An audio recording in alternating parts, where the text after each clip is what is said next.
I'm Stuart MacBride and I write crime novels set in Aberdeen.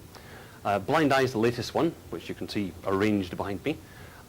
It's a story of what happens when someone starts to pick on the Aberdeen's Polish community with some rather unpleasant side effects.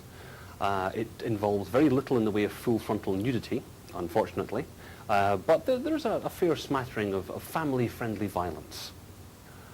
All the books are set in Aberdeen, and it's kind of a weird city because Edinburgh, they always say, has this split personality. There's the new town and there's the old town, and it's light and dark, and that's the way it works. Aberdeen is schizophrenic.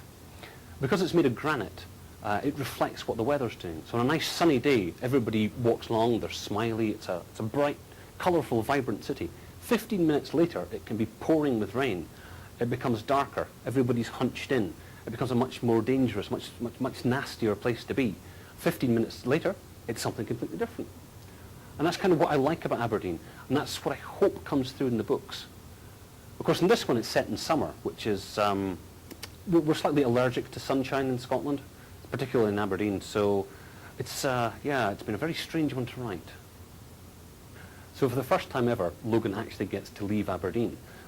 Because the Polish community is getting attacked, he actually gets this small trip out to Krakow in Poland, which was great because it meant that I got to go too. And I had to learn quite a bit of Polish for the book because it's stuffed full of wonderful little phrases like proszę nie zabijaj mnie, which is Polish for please don't hurt me. Very, very useful phrase if you ever need to know a Polish phrase. Proszę nie zabijaj mnie is a very useful one to have. It also contains a lot of, shall we call it, fruity language in Polish, which I'm not allowed to share with you at the moment because, you know, it's the internet, and the internet is not for rude things in any way, shape or form. But as part of it, we did a little tour of Nowa Huta, which features sort of quite strongly in the book. And it's this little town that Stalin built on the outskirts of Krakow to service a steelworks, which is the most ridiculous place for a steelworks because there's no ore, they have no coal, so it all had to be shipped in from different parts of the Soviet Union. And it really brought the Polish people under the yoke of Soviet oppression.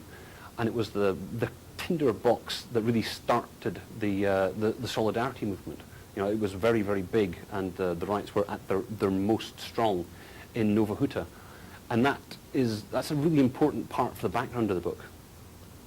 Okay, so I have to finish here by instructing all of you to go out now and buy at least one copy of the book. They're nice and thick and heavy, and you can inflict a fair amount of damage on people you don't like with them. Buy it at somebody. You know it makes sense.